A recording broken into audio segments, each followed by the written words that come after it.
आज हमने करत ऐसा दाल सागा। दाल सागा और ई दाल सागा हमनी के पुरखन लोग बनावत रहलन जाना। हाँ। ये एगो बड़का और ई बड़ी जोन ह औसिया जोन ह पुरखन जोन एगो खाई रहल एगो पकवान रहल। तो चला ई पकवान बनाए के कौन ची चाहेला सामग्री देखत हैं बाते। नीमक बा, धनिया के पत्ता काट हाँ। देले ऐसा, हाँ। जीता बा, है देखत बा दाल चना के दाल हर बाते। हाँ, ओके बुई करके रख देले है। ऐसे चना के दाल देखा ई बुई करके रख देले हवन जोन ह मोक्षदा दीदी। और ई में देखत है तेल बाते।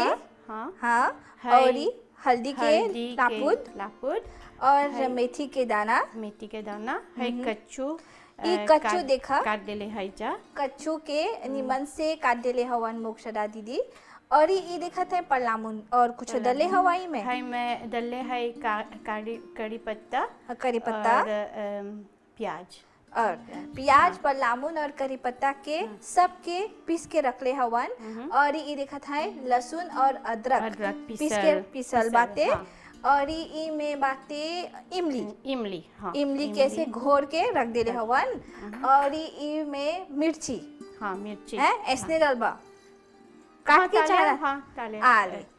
तो चला हमनी शुरू करब जा पुरनिया पकवान कार्यक्रम, जहाँ पर ही मोक्षदा दीदी हमनी के ये सिखाई कि दाल सागा जोन है कैसे पकावल जाला। तो चला हमनी के संगे साथ देवत हवन सुनंदा दीदी, उ हमनी के पकाए के और सिखाए कि उ दाल सागा कैसे बनावेला। अब डालब से तेल एगो 3 चिकुया 4 चिकुया स्वाद अनुसार है। पहले अदरक और लहसुन तेलवा में चाहेला डाले के। अब तनी सुन मेथी के दाना जोन है डालत हवन।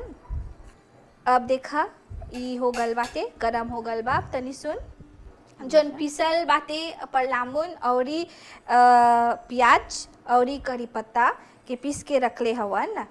अब ई कितना कुयर डलबा? एगो 5 गो कुया डालब से। हाँ 5 कुया डाल लिया। ई है हल्दी थोड़ा सा हल्दी के लापुद चाहना डाले के 2 चम्मच है। एगो 5 चम्मच डालत है छोटा कुया है। हाँ 5 कुया मसाला के लापुद जोन है। अब थोड़ा सुन पानी डालब से। अब तनी सुन पानी चाहना डाले के जमे उ एगो लासोस बनी। तो ये देखा जोन हा सुनंदा दीदी ये जोन मसाला के निमन से छौंक देले बाते। अब देखत है अब तनी सुन जोन हा जीते डालत हवन काहे अब डालत हवा। तो जितवा हम बाद में डालीला जब ओकर महक रही है। हम खुशी रहिला जब महकवा फ्रेश रही। हाँ ई कच्चू के देखा ई कच्चू के जोन पत्ता बाते एकरा उबाल के और तनी सुन ऐसे कुछ देबा तो ये ऐसे हो जाए आले। अब ई कच्चू डाल दे रे बाते चाहेला ई मसाला संगे। तो अब देखा दर्शकगण ई जोन दाल बाते चना के दाल के उबाल के ऐसे पीस देले हवन सुनंदा दीदी। अब दाल चाहेला डाले के यही बाते ओकर जोन है ओकर सेखे दाल सागा। अब तनी सुन इमली के जोन ओकर लापात बाते तनी सुन इमली 2 चम्मच ओकर तनी सुन इमली। अब तनी सुन नीमक स्वाद अनुसार नीमक।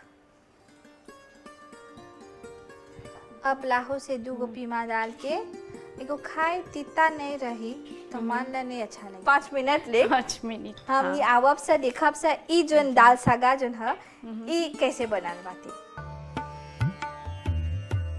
तो ई देखा दर्शकगण ई जोन है तरकारी बन गल बाते दाल सागा। अब हमनी ई परोसब से दिखाई गरा हो गल बाते निमन से सब मिला देले बाते मोक्षदा दीदी। अब हमनी परोसब से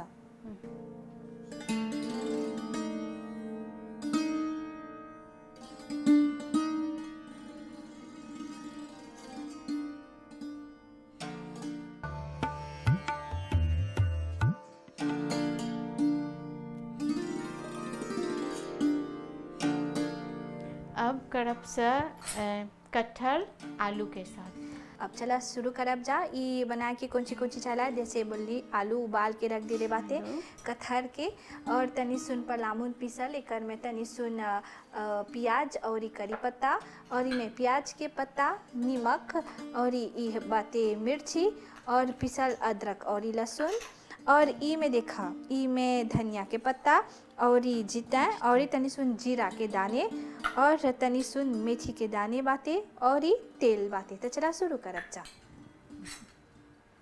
अब कढ़ाई के गरम कर दिले हवन। अब तनी सुन तेल डालब सा। कितना चम्मच तेल? 2 चम्मच। 2 चम्मच तेल। ये देखा कढ़ाई कितना गरम हो गल बाते। अब तनी सुन जो ना जीरा डलबा ना, जीरा और तनी सुन जीता। अब तनी सुन अदरक लहसुन पीसल, अदरक और लहसुन पीसल 2 कुइया डालत है। हाँ 2 कुइया। अब ई जोन हा लापात पलामुन के रहल और तनी सुन प्याज के पीस देले बाटे।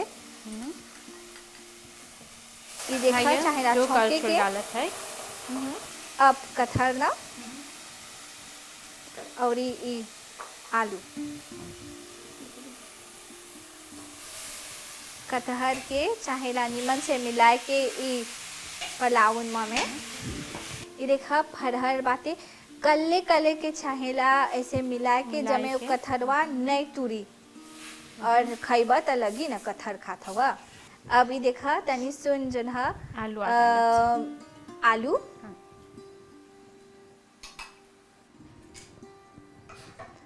अब एगो मिर्च के डाल देले बाटे मोक्षदा दीदी।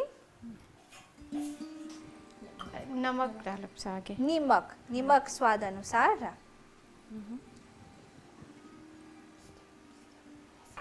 अब तनी सुन धनिया के पत्ता ऊपरे से चाहना डाले के, तनी सुन पानी जब ये तरकारी सूखल नहीं लगी।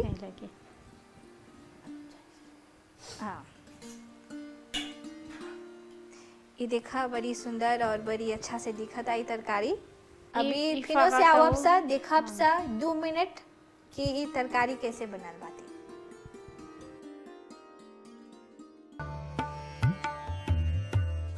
ये देखा बड़ी अच्छा सुगंध आवता, महक बड़ी अच्छा आवता। ई जोन जीरा बाते ना जब डालेला तरकारी में तो एकर महक बड़ी अच्छा आवेला। ई लटपट बन गल बाते, चटकार दिखता, लटपट दिखता। चला अब हमनी ई परोसब सा।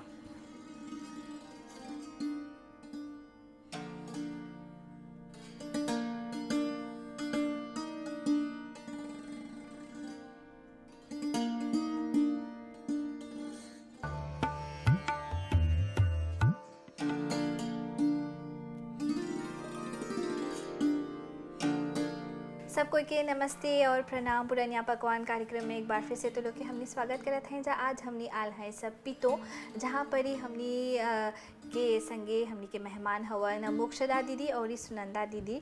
पहलका जो एपिसोड में देखला कटहर के तरकारी और दाल सागा। आज हमने सीखब जा कौन ची बनाइबा आज हमने खातिर।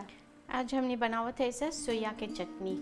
सोया के चटनी ये देखा कार्यम हवा व्रत रखले हवा तो कुछ नहीं बा खाए के चटकार तो सक बजा ये सोया के चटकार चटनी बना दी बा और ये निमन से और ये जन हा ये रोटी संगे चलेला और ये भतवे संगे बड़ी अच्छा से चलेला। तो चला ये जन हा पकवान बनाए के कौन ची चाहेला देखा था।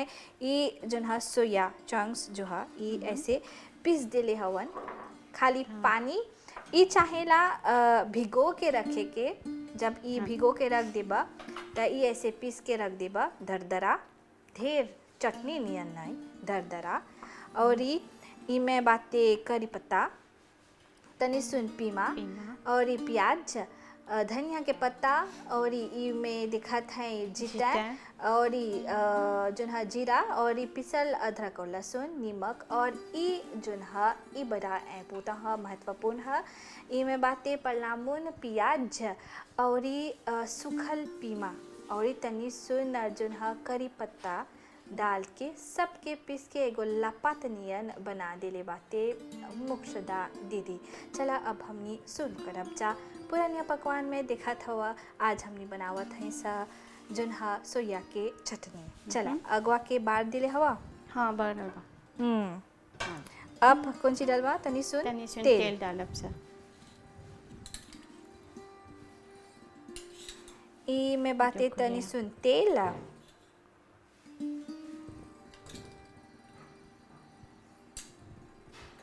और थोड़ा गरम होए देब सा तेलवा के।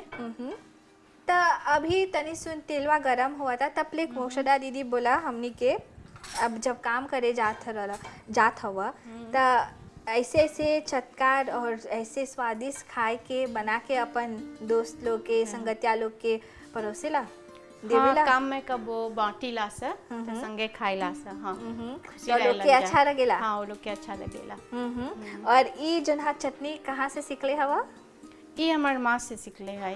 हाँ और ई बढ़िया है। ई मान ला एगो दाल संगे और एगो बुनिया संगे चल जाला है ना। सादगी के साथ हमनी के पुरखन लोग जियत रहलन जा और ई साधारण खाए के खात रहलन जा। पौष्टिक रहल और ई साधारण रहल दोनों में वो लोग कबो बीमार नहीं होत रहलन जा है ना। हाँ। अब ई तेलवा गरम हो गल बाते। अब कौन सी डलवा ई में? ई में आगे अदरक लहसुन डालब सा पीसल।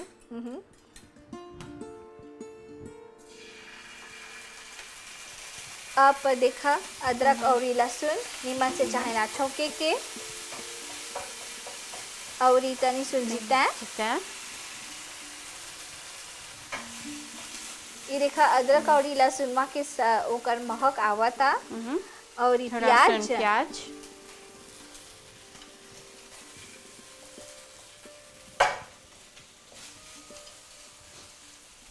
चाहबा और तनी सुन लहसुन सगबजा डाले। ये देखा थोड़ा डाल दे। अब कौन सी करबा? अब भाई सोयावा के छौंकबा अभी या फिर परलामुन डालबा? परलामुन डालब। परलामुन पहले अगे चाहे ना परलामुन से डाल के परलामुन प्याज और ई करी पत्ता और सूखल पीमा के पीस के ऐसे एगो लापात नियन बना देले बाते। 4 कुइया दली सा। 4 कुइया ओकर लापात। अब ई जोन हा करी पत्ता एके धो के रख देले ऐसा। करी पत्ता के जोन महक बाते उ सर्वे है खाई में दलबा ये अच्छा है। ये हमर लाकुए में बा। हाँ ई प्लॉटले बाते मोक्षदा दीदी देखा था ना बोला था। हाँ प्लॉटले है और गर्व से बोला था। कहाँ मिलेला आजकल लोग प्लॉटेला ना व्यस्त रहेलन। हाँ आज तो इस तनावमय जीवन में सब कोई के इतना समय नहीं मिलेला प्लॉटे के रोपाई करे के। ये जोन हा इतनी सुन लुप्त हो गल बाते। दोनों में आजकल देखे के मिलेला। हाँ कोई अपन लकुजिनवे में तनी सुन धनिया तनी सुन जीते ना प्लॉट देवेलन सा। ये रोपाई बड़ा ही सहायता करेला रसोई में। कहाँ जाइबा अभी भागे हो जा भाग दौड़ करे खोजबा नहीं मिली त ई हो गल बा। देखा एकर महक बड़ी अच्छा से आवत एकर रंगो बड़ी अच्छा से बाते। अब डालब सा ई जोन सोया है ई के पीस देले हवा ना दीदी और ई डालब सा ई दरदरा पिसले बाते। ई हमरा याद बाते हमर माँ बनावे जब महाशिवरात्रि के समय रहल। जब जात हवा इससे यात्रा करे तो पहले के हमनी के दादा दादी लोग बना के रोटी संगे ई बना के खाइबा पूरा रास्ता तो हर पेट भर जाए। नमक अच्छा तनी सुन और परलामुन चाहेला डाले के जब लाल होई।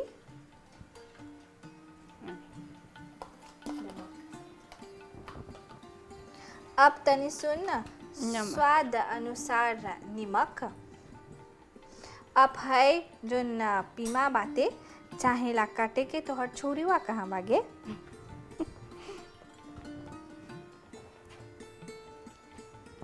तो अब देखा तनी सुन जोन ह पीमा ई तो ऐसे रहेला पीमा काटे के भी। हाँ इतना बातें ना हर कुछ। हाँ हर कुछ चाहेला पीमा काटे के। मानला चाहेला ना स्वाद, इस स्वाद से भरल बाटे।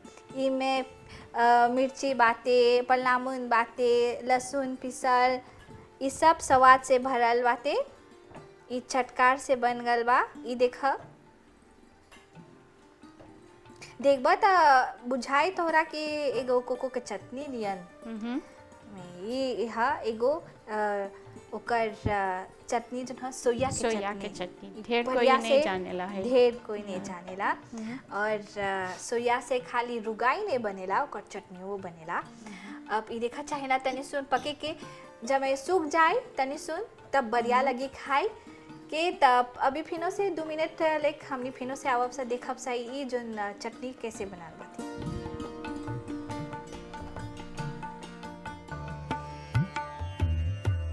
त ई देखा दर्शकन ई जोन सोया के चटनी जोन है बन गल बाटे, सूख गल बाटे और ई छटकार दिखता। ओकर पीमा, ओकर प्याज, ओकर सब जोन है करी पत्ता सब मिल गल बाटे निमन से। अब खाली खाए के हमनी के चाहेला। त अब हमनी के मोक्षदा दीदी ई परोसी देखब सही कैसे हो गल बाटे।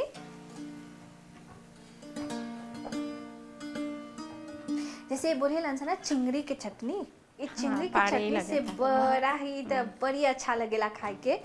ऐसने वे लगेला नहीं चाहेला चिंगड़ी जाके नदी में जाके मार के आना। ये तो देखा सोया से निमन से बढ़िया है ना। हाँ पारे हुए लगता। हाँ अब देखा ई हो गल बा हमने के सोया के चटनी। हाँ ये चाहे ना दरदरावे पीसे के जब मैं देखा जब पक्की तब गिल्ला नहीं हुई। अब ये देखा ये जो हाँ चटनी बन गल बाटे निमन से।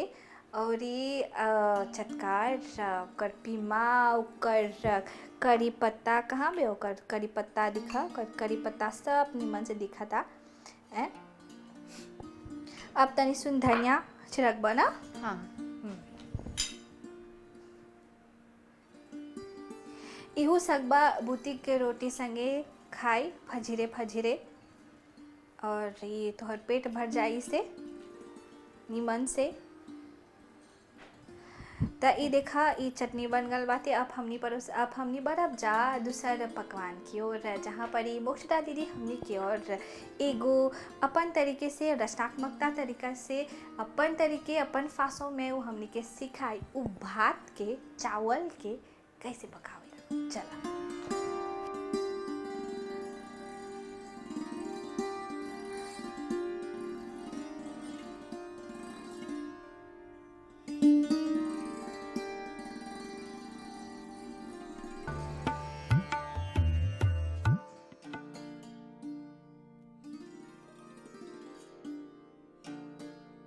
पुरानिया पकवान दिखत हवा और ये साथ निभावत हवन पूजा। और हमनी संगे मोक्षदा दीदी हवन नामनी ओकर घले आ रही सब पीतो ओकर जोन हा उ बनावत हवन पौष्टिक खाना।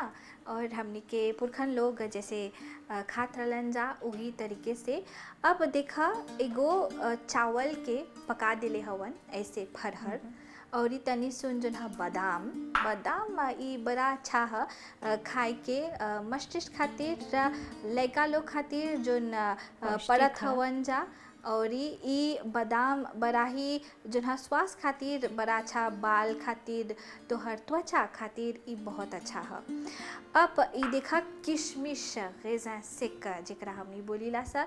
और ई किशमिश जोन हा एकरा भिगो के रख दिले हवन मोक्षदा दीदी। और ई सब के भुंजब सा घी के साथ ई खाली रोपाई नहीं करेला एकर ओकर भाई के यहाँ जेकर हमनी मनीष जी बोलीला सा उ ओकर जानवरों के पोसेलन सा। और ई ह शुद्ध घी गाय के घी हमनी के भरजना लोग जानवर के पोसत रहलन जा है ना। हाँ। और ई से बहुत कुछ मिलत रहलन जैसे कि दूध घी और ई पनीरो बनत रहलन। अब हनी शुरू करब जा ई जोन भात के चावल के कैसे वो अपन तरीके से हमने के सिखाए। चला अब पहले शुरू करे के चाहेला 2 कुइया घी 2 कुइया घी, अपन स्वाद अनुसार सग बजा घी डाले।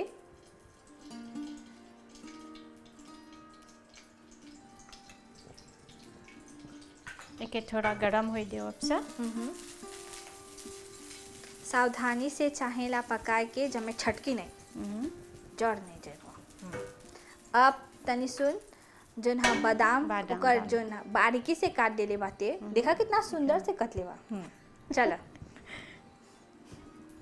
बादाम जोन हा चाहेला निमन से छोंके के, तनी सुन और घी चाहेला ना सूख जाए थोड़ा सुन डाले पड़।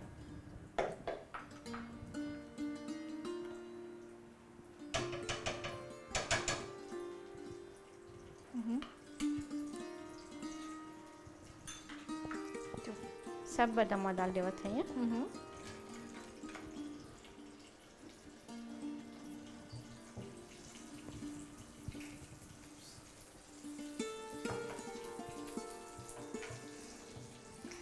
अब जन बादाम बाटे चाहेला घीवा में पकाए के निमन से, ये देखा ऐसे चाहेला पकाए के ओकर महक और घीवा संगे बढ़िया हा। और तनी सुन किशमिश भिगो के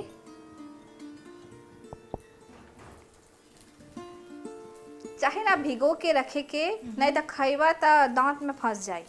अब जा दांत के ढूंढे नहीं तो ऐसे पका देबा तो ये बढ़िया से लगी। किशमिश जोन हा आँख खातिर खून खातिर बढ़िया हा।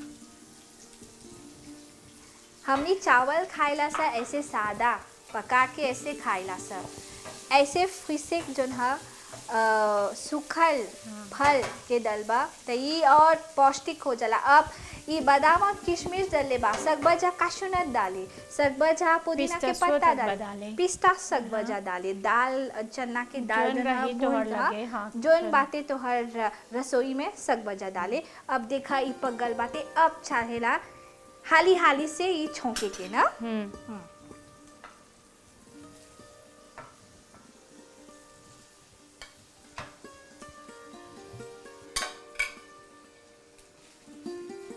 ये देखा भतुआ तनी सुन फड़हल बा, नहीं तो ऐसे कौज हो जाए, कौजवा नहीं सक बजा, नहीं तो पूजिन हो जाए। ये देखा बन गल बाटे। अब ई संगे चाहेला चलाए के ना। जब मैं जन सूखल फल बाटे और ये घी बाटे, लड़का लोग खा लेवेला ना, नहीं तो लोग फ्री नहीं खाइए। हाँ, पलंजर करे ना, हाय नहीं खा, फाव नहीं खा, अब खा। देखा कितना सुंदर और ये बढ़िया से ये जोन हा पगल बाटे भतुआ। सब बचा तनी सुन पुदीना के पत्ता जोन हा एकरा पीस के ओकर लापूद सब बजा डाले, ओकर महक निमन से आवेला। ये देखा ये पगल बा, तनी सुन चाहेला पके के जब मैं संगे मिलाजे हो जाए। ये देखा फरहर और ई ओकर घी के स्वाद ओकर महक आवता। ये देखा ये पगल बाते। अब हमनी ई भतवा के परसब सा।